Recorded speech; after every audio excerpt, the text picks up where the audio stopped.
Bloody hell, what the hell has happened there? Brock Lesnar returns at the end of the Hell in a Cell pay-per-view. Where's he come from? I thought he'd retired. I thought he walked off. This was probably the most shocking way they could have ended the Hell in a Cell pay-per-view, with Brocky Lesnar coming back with Paul Heyman. He blasts the door open like nobody's business, walks in, F5's Braun Strowman, F5 Roman Reigns, and it's all gone tits up.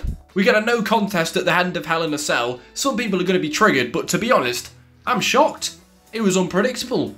I enjoyed it. I was on the edge of my seat. I had no idea what the hell was going on. I thought we'd seen the last of Brock Lesnar at SummerSlam.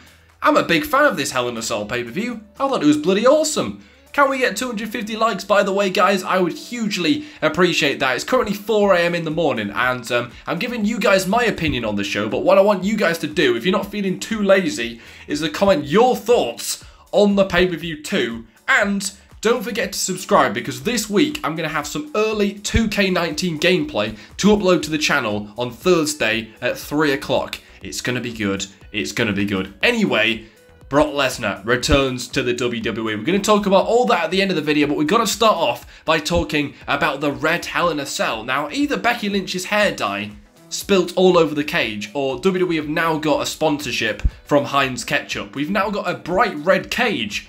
What's going on there? I think it's bloody awesome. It's very eye-catching, but the main thing is, it looks like hell. It looks really good on the cameras as well. The only problem is, the people at 2K19 are going to be absolutely triggered, because now their game is out of date. But I definitely really like the red cell. The old one had a few holes in it, there was a few bends in it. This looks fresh. It looks good, and it mixed things up. I liked it. It looks like hell. It was a good decision to make the cell red. I'm a big fan of that. Anyway, so the first match we got on the Hell in a Cell pay-per-view was very much indeed mental chicken oriental. We got Jeff Hardy against Randy Orton. Randy Orton winning in an absolutely crazy match. I've got all the notes for this match. We had a mental moment where Randy launched Hardy into an upside down ladder. I'm not really sure what the ladder was doing upside down. I'm sure they're going to regret that decision. But we also had Randy using Hardy's belt. This isn't 50 Shades of Grey, mate. He then used a screwdriver, Bob the Builder style, on Jeff Hardy's ear. It was absolutely horrific. I couldn't even look at the screen. It was absolutely disgusting. I don't know where he comes up with these things, but it was gruesome. Completely disgusting. And the worst thing about the match was when Jeff Hardy was swinging like monkey bars from the top of the cell and then launched himself, bloody self, through the table, and then Randy Orton pinned him. This match was fairly slow, but it was worth the wait. There were some really good moments in this match, and it was definitely like they were fighting in hell, and I guess that's what they were aiming for. It was good, it was enjoyable, it was a classic Hell in a Cell match, and I really enjoyed it. Right, next up, we got Becky Lynch winning the SmackDown Live Women's Championship. Now, some people are saying it should have been in the Hell in a Cell, but I think they proved they didn't need the bloody Hell in a Cell to make a good match here, because this was potentially one of the best women's matches of the bloody year. It was given plenty of time, like 15-20 minutes, and it was really, really good. Right at the end of the match, there was a really good counter where Charlotte was off for the spear. Well, she thought she was off for the spear, and then Becky Lynch reversed it into a pin for the victory, picking up the SmackDown Live Women's Championship. Now, Charlotte as champion was just not very fun, was it? We've seen that before. I was ready for a change, so I was really rooting for Becky Lynch here, and she bloody won. This was a really good match. There was a lot of wrestling on the floor. I'm not going to pretend to know what they were doing on the floor, because it's me. I have no idea what I'm talking about, but it seemed like they knew what they were doing. It was good. To be honest, I really like Becky Lynch and Charlotte's movesets. They seem to know what they're doing with each other as well. They seem like they know each other inside and out. So, of course, it was going to be a great match. It was really good. It's probably one of the best women's matches of the year. New champion, does what she wants. Pretty perfect match, to be honest. Right, next up, we got Dolph Ziggler and Drew McIntyre versus Dean and Seth for the Raw Tag Team Championships, and slightly disappointed that the Intercontinental Champion was not defending his championship on the pay-per-view. You know, like, it's basically like the second main title on Monday Night Raw. Wasn't defended on the pay-per-view.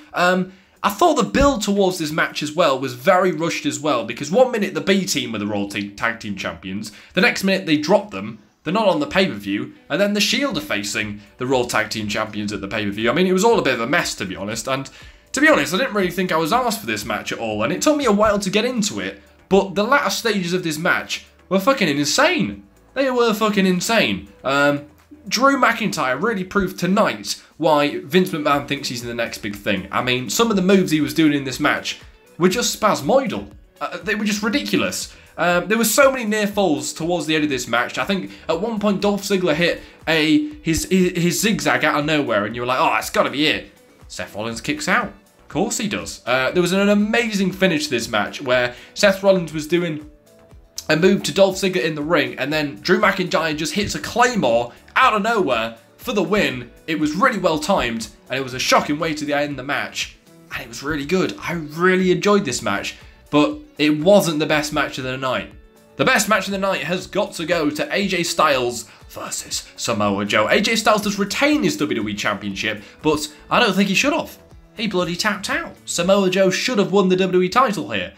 So this match was so good. I love their match at SummerSlam, but for some reason, this just felt better and also different at the same time. It didn't feel like their match at SummerSlam. It felt completely different, which obviously is a great thing. Samoa Joe looked like a fucking machine. He looked like the next WWE champion, to be honest with you. He was booked to look like a fucking beast, and it worked really, really well. He dominated this match. AJ Styles was selling everything. It was like Samoa Joe had like boots that were like 1,000 degrees. He just didn't want to go anywhere near them. It was one of the best WWE title matches I think we've had since the brand split happened a few years ago. Like, it was honestly that good. It was just mental chicken oriental. It was so fucking good, and I cannot wait for the rematch. AJ Styles tapped out before he won the match, so we're now going to get a rematch for the WWE Championship, and I think at the end of this feud, Samoa Joe has to win the title. I mean, he dominated this match. He looked fucking awesome. Eventually, he's got to take the title from AJ Styles. It's just a matter of time. This match was just so good. Best match of the night. Really enjoyed it. Right, worst match of the show was Maurice pinning Brie Bella. Now we had The Miz, Daniel Bryan, Maurice and Brie Bella. Worst match of the show. I just didn't give a shit. It wasn't awful. I just didn't give a shit, to be honest with you. I would have rather have seen Bryan versus Miz in a singles match. I'm just not a huge fan of Brie mode. It's just a load of farce, isn't it? It's just ridiculous. I think the only positive of this match was I was fairly shocked that Miz and Maurice won. I was half expecting, well, I'm more than half expecting. Come on, Tom. I was expecting Daniel Bryan and Brie Bella to win. It was Brie's return pay-per-view match. They're still kind of pushing Daniel Bryan since his return. Maurice wins. She does what she bloody well wants. And to be honest with you, for the time being, she has got away with it. Yeah, that was the only really good thing about the match, was I was surprised that Maurice got the victory. Yeah, this was the worst match on the show. Ronda Rousey retains the Raw Women's Championship in the most predictable match on the bloody show. This was disappointing. I mean, we've been really impressed with Ronda Rousey since she came to the WWE. Usually, she has like the best match on the show. This one, not as exciting. And for somebody who's been a UFC Women's Champion, to have Alexa Bliss kind of run circles around her was a bit ridiculous. I mean, Ronda should be dominating these matches. To be honest, she should be dominating every match.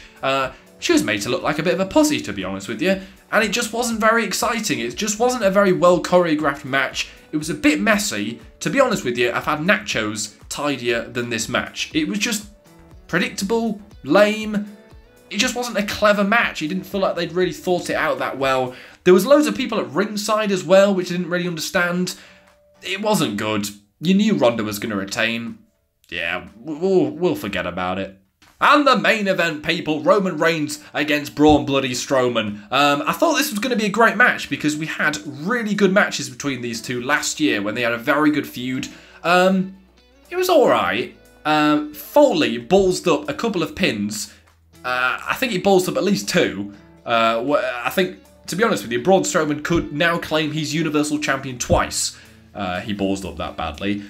Reigns speared Braun through a table, and then basically Dean Ambrose, Seth Rollins, Drew McIntyre, Dolph Ziggler, they all came out. It ended with Rollins and Ziggler going through a table, and then boom! Brock Lesnar comes out. I think that's the most unexpected thing which could have happened on this show. I think Ronald McDonald coming out would have been less unpredictable, to be honest with you, or Madeline McCann coming out. Like, what the hell? We were pretty much certain Brock Lesnar had retired from the WWE. If he hadn't retired, it just wasn't in the plans to come back. You would have thought this would have been in the plans for him to come back. Usually these things leak now. Nothing. So, well done to the WWE for surprising us here. Not really sure where he fits in. Are they going to be setting up a huge Survivor Series match between these three for the Universal Championship? That would be good. But what the hell? That was just not expected. The match ends in a no contest, which some people are going to be disappointed with, but I fucking love Brock Lesnar, and I don't even know why. Just unpredictable. I just didn't think at 3 AM on Sunday night, something like that was going to get me excited, but it did. And I didn't expect it to happen. I just thought Roman was going to retain and it was going to be a pretty lame finish. To be honest with you, what I saw between Braun and Roman wasn't amazing. It was getting good. It seems like Roman has really good matches when there's weapons involved. So it was a standard Roman Reigns match, but nothing too impressive. It wasn't blowing me away. But yeah, Brock Lesnar's back. We're going to watch Monday Night Raw tomorrow and see what happens. But it's got a bit tits up in the WWE. But overall, a very good pay-per-view. I think I was disappointed with the Ronda Rousey match. I wasn't really expecting a lot from the Brie Bella match anyway. But overall, we had some very good matches on this show. I think we had one of the best women's matches of the year. One of the best WWE Championship matches of the year. We had a really good Jeff Hardy and Randy Orton match. Brock Lesnar's back. I mean, what didn't happen on this pay-per-view? We got a new SmackDown Live Women's Champion. I've just farted. We're going to ignore that. Thanks for watching, people. Can we get 250 likes? That would be awesome.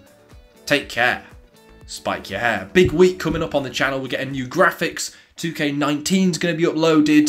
Lots more stuff. Take care. Spike your hair.